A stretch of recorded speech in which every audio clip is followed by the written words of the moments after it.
Ladies and gentlemen, boys and girls, everyone, welcome back to the channel and welcome to a Long Song Saturday in which we are going to embark on a journey. We're going to hop on a train. We're going to go ahead and get on the Trans-Europe Express Kraftwerk. Ba-ba! We got the album here. I don't have the light quite on it. There's the album. You can see it. So we are going to do a full album listen of Trans-Europe Express by Kraftwerk, 1977 release date. This is their 6th studio album. We've heard Autobahn. We've heard Man Machine. Man Machine is kind of up there. And by kind of up there, like it's amazing. I love that album. And now I'm excited to get into this album, Trans-Europe Express. A lot of you have been asking me to listen to this one. Among those, so many. I'm not going to get everybody, but Pete Moby, Terrence Thomas, Saturine Bear, Shy Shift, AK, Ken L, AK again. Well, I think it's a different AK actually. Hold on. I can't say that word. American Idiot, Martin Taylor, Mon Green Stunt Man, Croc, Someone, I Just Need Myself, John the Beloved. The list goes on. Jasper, DeVries, Fire Monk. It just goes. Caden Richards as well. So all of you, thank you so much for the suggestion, for the recommendation. Thank you, as one of our subscribers had actually gifted us the album as well. So we got this here for reference. And yeah, I'm excited to get into it. I'm excited to sit down and enjoy. I have a hot cup of chai, a latte over here, and whatever you're sipping on, here's to you guys. Here's to all of you. Thank you for joining me. Sit in for a while. We're gonna at least be here, I would assume, at least for an hour. So, you know, settle in your favorite recliner, lay back in bed, and let's let the sounds of Kraftwerk fill our heads. Okay, so before we move further and start listening to the album, I just want to suggest an album to you guys. One of my favorite albums from last year, I guess I should have pulled it up. One of my favorite albums from last year is from the artist Aleph. And let me get the name of the album because I want to make sure I pronounce things correctly. I actually just pulled it up on my Spotify, but that's not where I want to pull it from. All right, Sepulcher. All right, which is a word that always gets me. So it's electronic. That's why I'm referring it and recommending it to you guys, because you guys always give me albums. And this is one of my top albums of last year, 2023. Give the first 2 tracks on the album a listen, okay? It'll be total like 6 minutes or so. Let the atmosphere build up. Let the beats drop. I think there's a good portion of you that will enjoy it. I think you're gonna really enjoy it. To me, it's very like it's ambience. It builds to me a sort of overcast cityscape in the future, like a cyberpunk sound, but at the same time a little dystopian, but really, really good. So anyways, go ahead and check out Aleph. Is that my cat? My cat wants to come in. Hold on. As soon as I come back, we're gonna let the cat out of the bag in a sense. And you coming in, Sake? Sake? She's not even at the door. She's just meowing. Okay. She's just meowing. When my wife leaves, because my cat is basically my wife's cat. When my wife leaves, my cat starts crying. And as long as she knows someone's here, she stops crying. Like she couldn't hear my loud voice in this room. Let's move on to the album. The first track, Europe Endless. Let's get into it, guys. Here we go.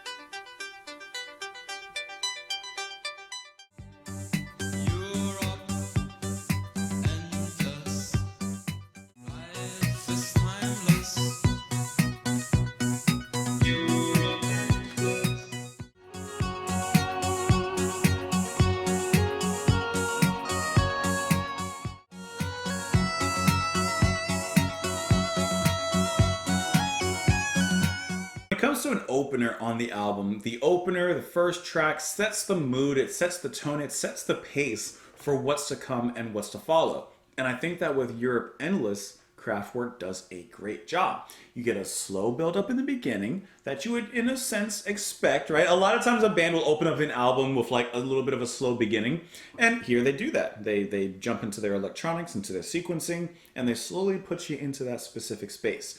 And then the pulse of the bass comes in, the groove of the drum comes in, and that's when things are really set into motion and we kind of get an idea of where we're heading. We're getting an itinerary, I guess you could say, of where where we're going, what stations we're going to hit, what countries, what places we're going to see.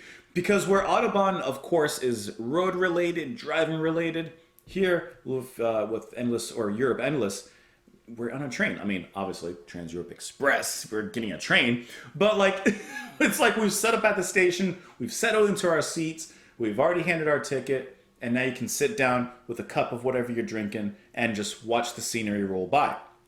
Which is even in part of what's mentioned in the lyrics, which of course are very repetitive, kind of like what I would expect from Kraftwerk, but it does a great job of kind of enhancing the melody, giving you a little bit of something to listen to with the words and, like I said, the scenery that it's setting, and then it just moves on from there. I really like the synth lines that kind of come on top of everything, especially that one that's very high pitched, the da da da da da da da da, and then it goes even higher for the last part. Da da da da da. That sounds like I'm doing the James Bond theme. But you know what I mean? Like, I like that. I love how it kind of comes above everything. And it's a very singable melody. Not necessarily even in the sense that, like, you can sing it, even though you really absolutely can. But the melody itself, it just sings out. It rings out. And it's just it's very satisfying to listen to amongst all the other things going on. Which, in a sense, there's really not a lot of extra stuff going on beneath everything. It's not a dense track. There's not, just like shoveling electronic dirt to see all the stuff going on underneath. No, it's pretty minimalistic. It's pretty simplistic. But at the same time, that's where Kraftwerk shines in that repetitive nature, where they bring a certain elegance, I think, to the style there. And I think the first track does a great job of kind of bringing us in. It's catchy. Not really experimental, I would say. Of course, at the time, yeah. But like, it's not really too experimental, not too off the far of the beaten path. Like listening to the second disc of Autobahn, right? That gets a little bit, that goes different places. But here, it's seemingly, possibly, I don't know, it's just the first track. Maybe we're going to continue in a certain kind of catchy, not necessarily pop, but more catchy, accessible kind of atmosphere. We'll see. We'll see where we go. Europe endless, life is timeless, life is timeless. Parks, hotels, and palaces, promenades and avenues, real life and postcard views, elegance and decadence, Europe endless. I just kind of skipped around in that so I get the whole thing. So like I said, it's very picturesque with what it's saying. I do think the line real life and postcard views, like perhaps what you're seeing on the train, isn't exactly what you get on a postcard kind of thing. Maybe it's more real, right? It's still beautiful, but in a train going through the mountains and through the Alps, just for example, is different, of course, than actually just getting a postcard and seeing it from someone else's point of view and other eyes. Anyways, great track. Let's move on into the next one here, which is going to be Hall of Mirrors. Here we go.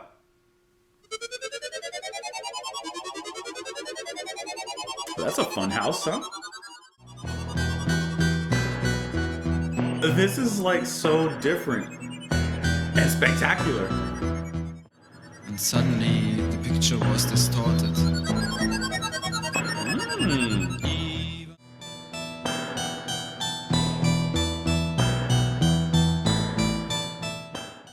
I'm curious to get your guys' thoughts on this one. I'm curious.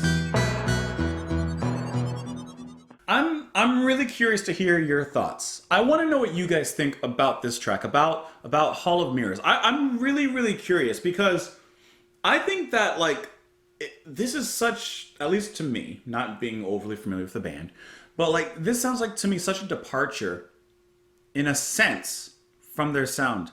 I really like the singing in here.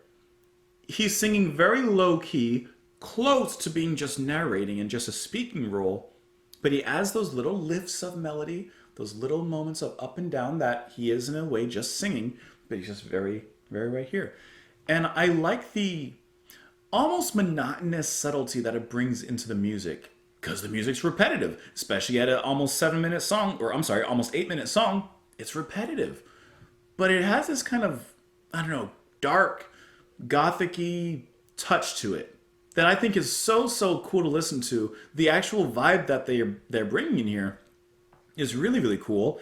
Besides the singing that, I don't know, I said it sounded like a broken harpsichord or something, but the dun dun dun dun dun, like the little notes that come out, I think that's so cool. Throughout the whole track, you have that, like this electronic scattering, this signal that's coming up and down. And then just a gentle pulse to pull it all together. And then in certain moments, one thing that I love, and I mention it to you guys every time this happens, is when in the chorus of a song, certain lines change, a word is changed to bring new meaning and progression into the actual music. I love when bands do that, and we're getting something similar here, which we'll talk about. But at one line, he says, let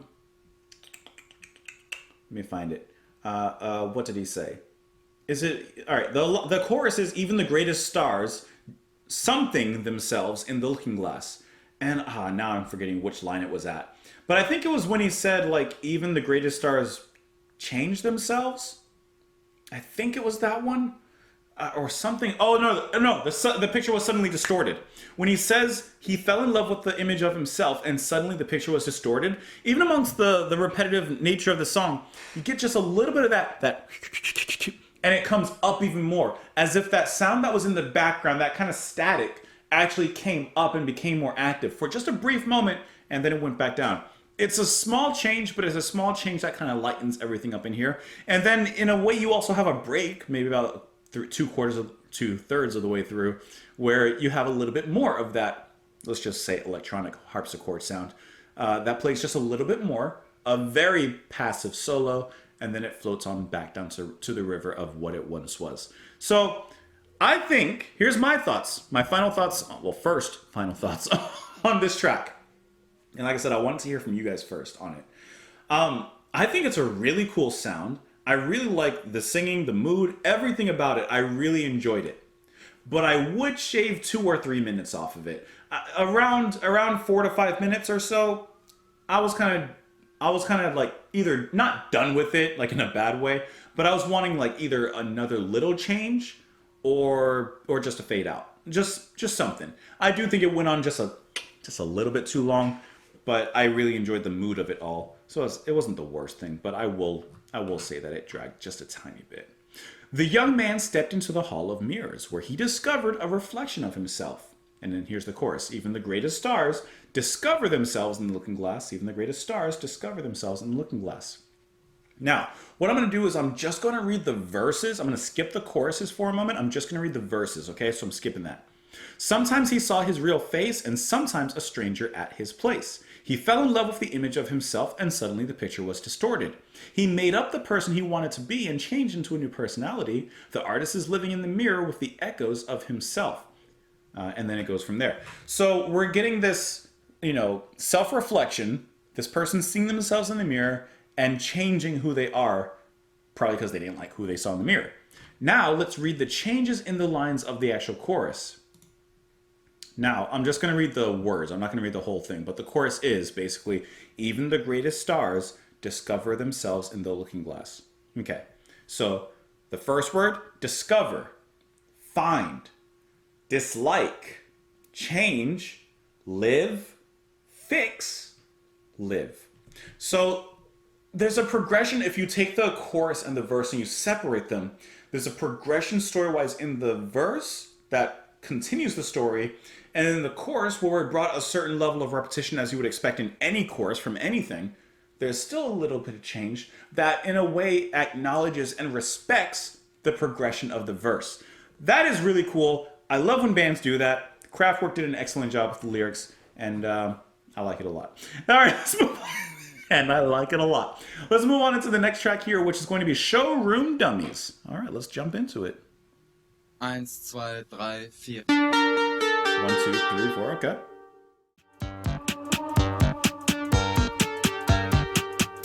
A nice way for the beat to drop.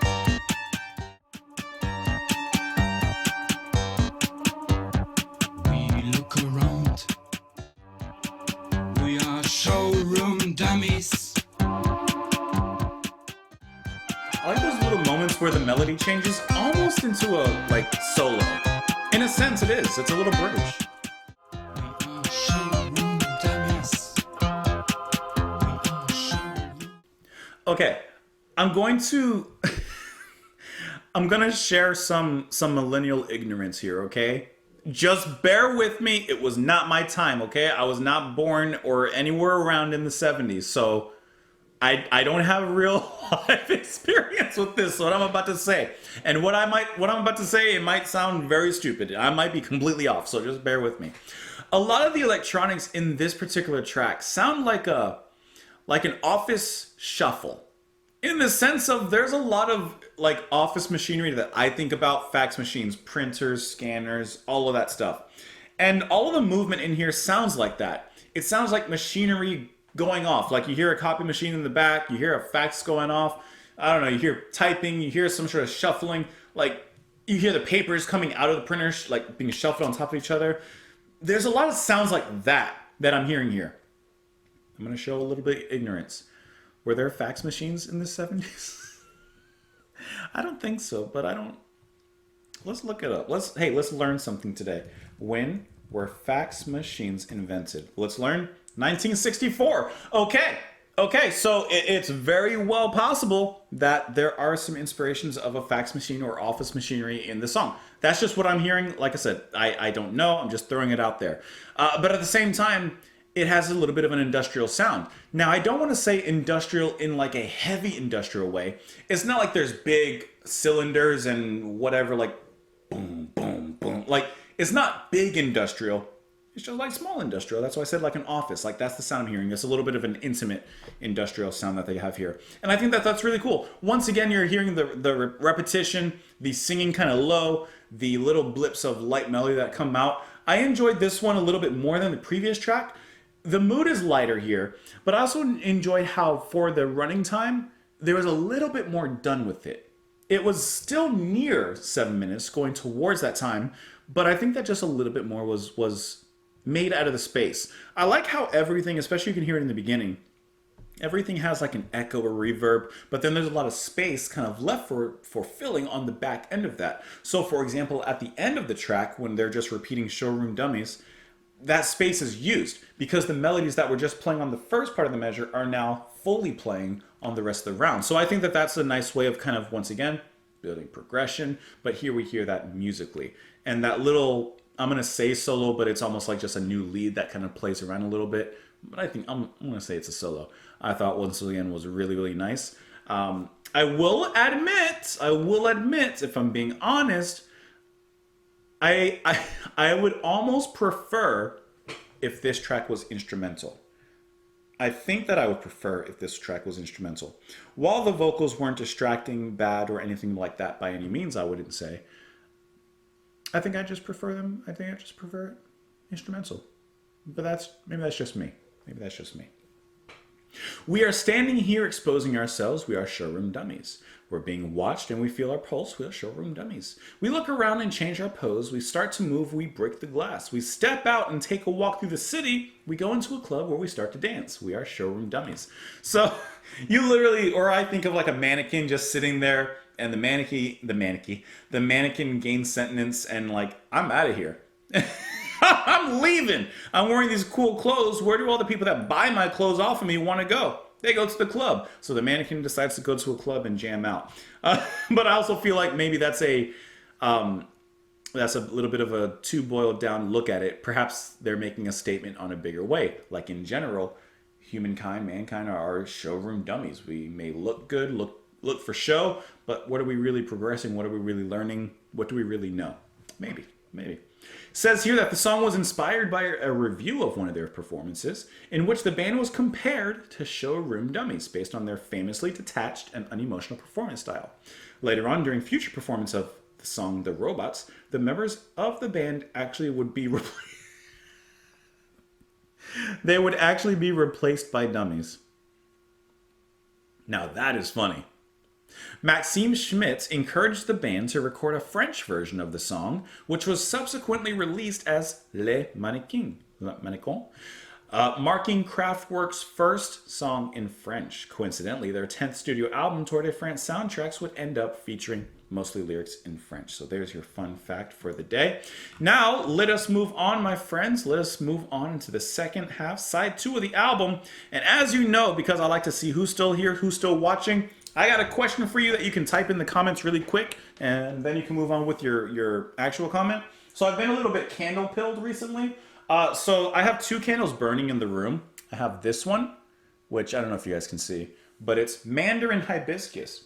Nice and citrusy and smoky. And then I have another one back here behind the camera.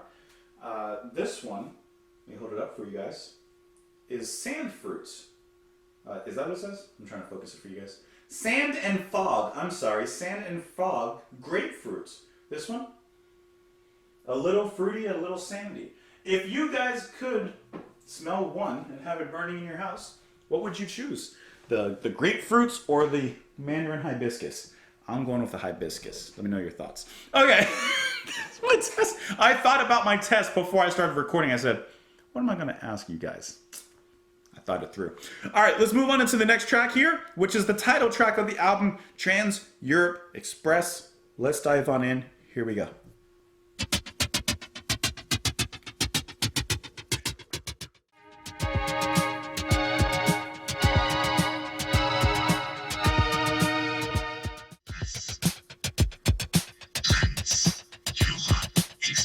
Kind of creepy. That melody right here. Isn't that from somewhere? This melody, that's from something. It's like a super high-pitched snare. Okay, I know it's transitioning into the next track. Okay, help me out. Help me out, guys.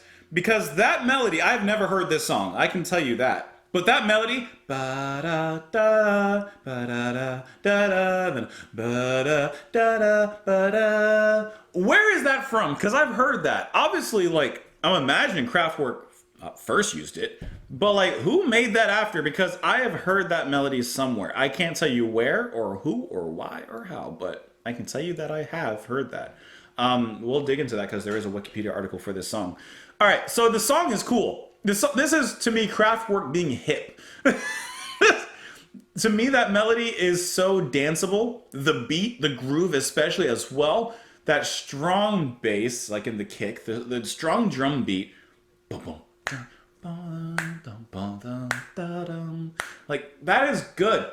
And then the sort of numbing vocals, I think, work really well here. This is like a club, like a dark club. Like near gothy. This is like, I don't even know. Goth and I don't know what other, I'm trying to think of other like groups. Not goth, but there's another like group I'm trying to think of. Goth and like cyberpunk. I don't know, there's something. I can just see like a cool crowd of people in a club jamming to this. And it's like a cool club. It's the kind of club that like, you may look at the people going in and you're like, but you hang out with them and you're like, wow, these are like the coolest people ever. Like they are so chill.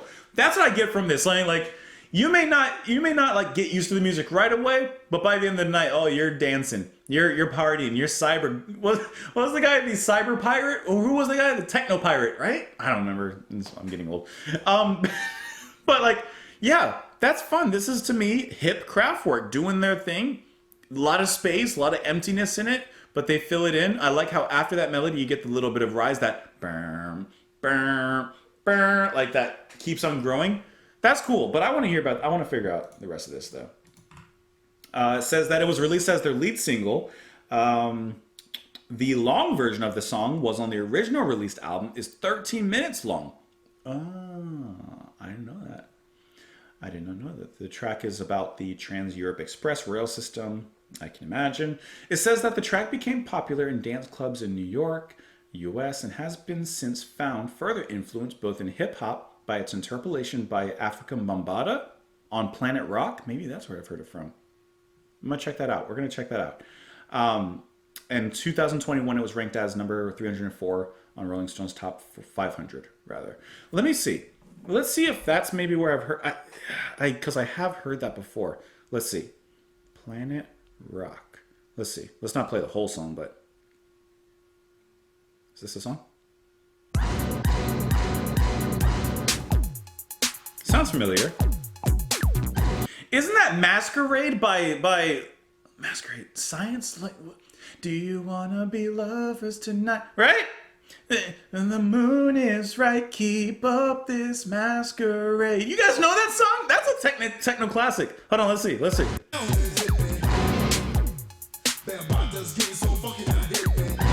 It sounds familiar. Maybe this is where I've heard it from. Even has some vocals, right? I'm trying to find that melody. There.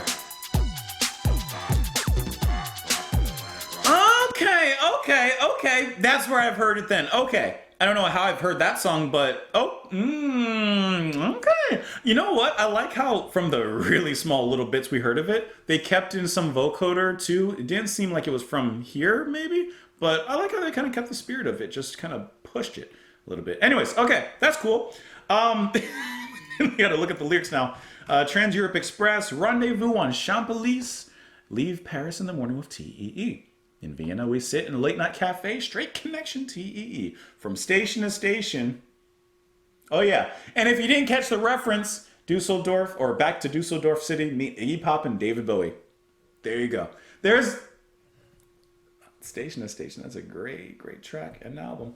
All right. Which makes sense, actually. Trans-Europe Express, moving from station to station. That's kind of cool.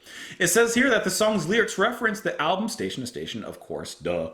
Hutter and Schneider had previously met up with Bowie in Germany and were flattered with the attention they received from him. Ralph Hutter was interested in Bowie's work as he had been working with Iggy Pop, who was the former lead singer of the Stooges, one of Hutter's favorite groups. So there is your information for that. Let's move on into the next track here, which it was clearly kind of flowing into. Which is Metal on Metal. Give me one moment and I'll get that flow for you. Just let me get to the end here and let's go. That is cool how they brought that up. I like that. Oh, this song and the next one are supposed to be together for the whole Trans-Europe Express. I just read that. So we'll let these next two go. Shoveling the coal, perhaps?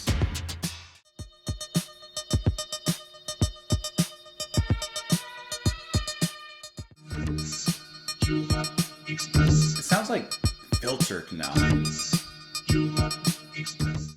Even that main melody is kind of cut up now. Like they slide it down to silence on the volume quickly and bring it back up.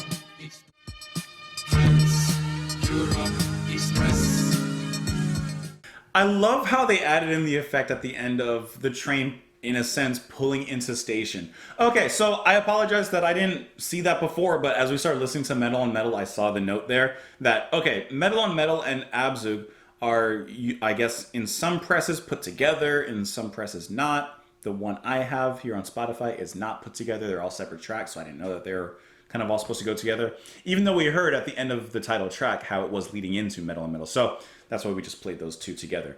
So when you look at this whole thing as basically a suite, I guess you could say the Trans-Europe Express suite, like it is kind of its own perfect little journey, basically. We already talked about the title track when it moves into Metal on Metal. Pretty much all melody is removed, and we are just left with Metal on Metal. It is very, once again, to use the word, industrial, very metallic, lots of banging, clanging. It sounds like they got some sounds by like taking a metal pipe and hitting some other metal things, just a cong and king and cling, like all those sounds that are just happening. And then by the end of it, we get a little bit of organ or synth that just rises from the depths, and then it moves into Abzug, which translated means trigger or departure.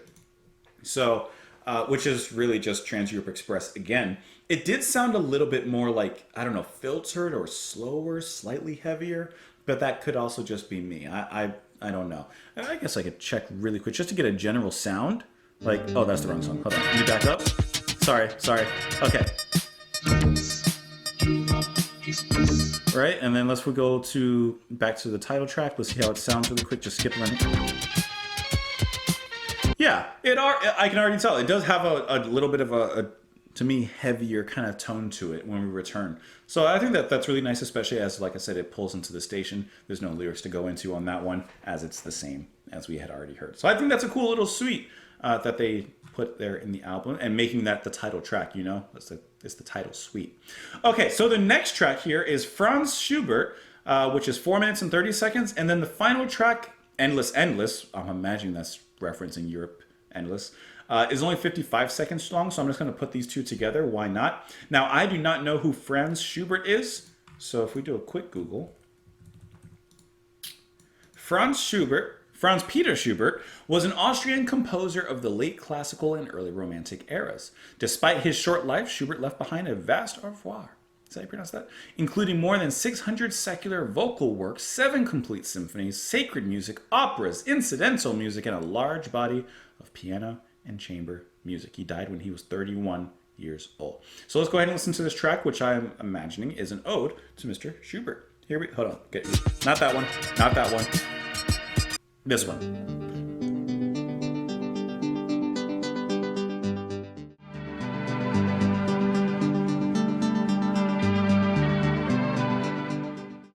This was a really nice, light piece. I like how they kind of play that endless part. Now I'm curious. I'm just really curious. The way that they were echoing endless at the opening, does that kind of lead in? I don't know. I don't remember. Like, when a vinyl runs out, like, doesn't it, like, go back or something sometimes? I mean, could you argue that the end of Endless Endless of the album fades back into the beginning? If you were to put them together? I don't know. But my Spotify just went to Red Guitar by David Sylvian. God, that's a good track. Okay, so... Franz Schubert. So, I think it's really cool. I don't know anything about him, obviously. I just read the quick blurb about him and his works and everything. But there's definitely a classical touch to the music. There's definitely leaning towards that. That synth, that bubbly, that's not the melody, but that kind of rising up and down that continually takes place throughout it. It's the best way I can say that. To me, it sounds kind of like maybe piano. Like if you were to reinterpret it, it sounds like the way a piano would play. And then all of those synths in the back with their chords and their big symphonic sways sounds like an orchestra with strings playing those arrangements. And I don't know if they're using Mellotron or not, but it sounds like Mellotron in some capacity, which of course has the string setting. One thing I thought was really cool during Franz Schubert is if you're listening to those chords, those big swaths of melody, it sounds like they're making the volume come up and then drop off quickly. Which let me pull it up really quick. Let me just get back to it. Hold on. Let me pull it up right here. All right. So this main part, right? That continues throughout the whole track. That pretty much just goes on. If you listen to it, it comes up and then it comes down. Like it comes up and down. Now when you get into those swaths of synth,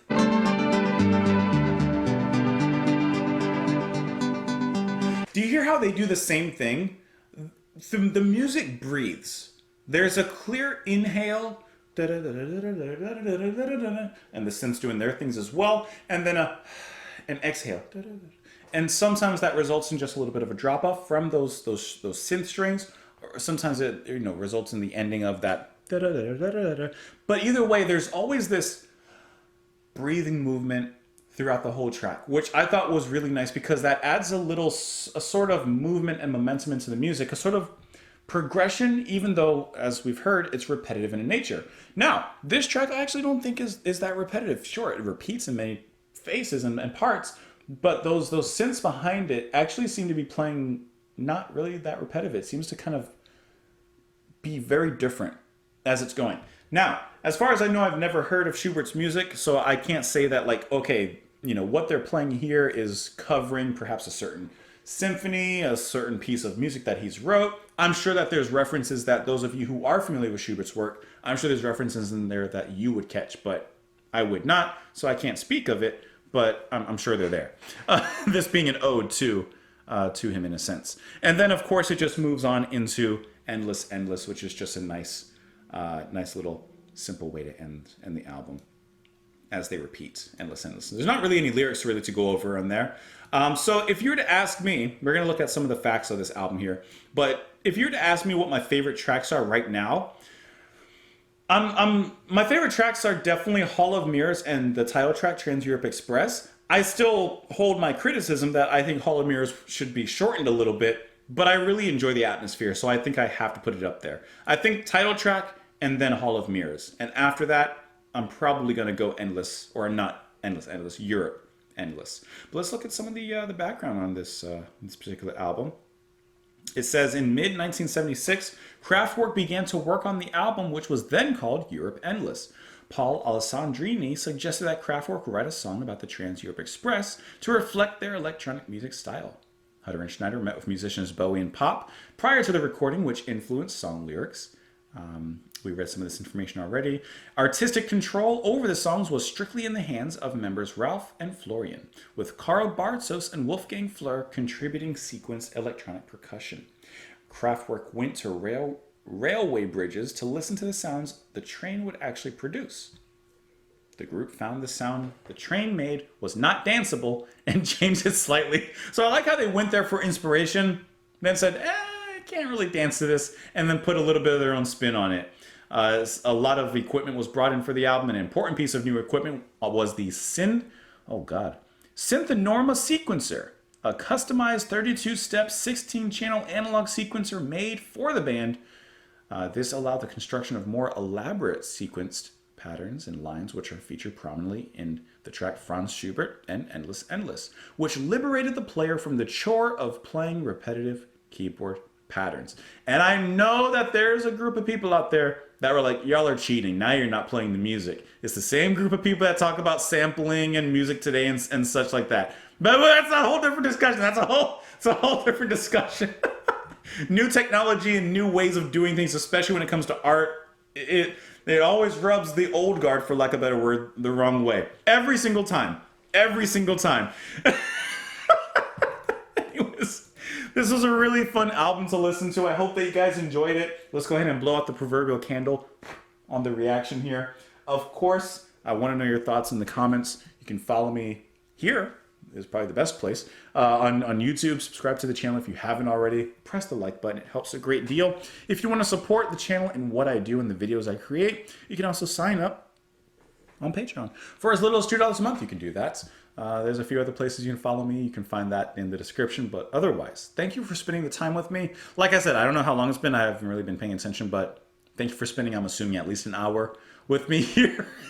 I hope that you come back tomorrow. I hope that you enjoyed the video. And have a great rest of your day, guys. Thanks for being here. Bye.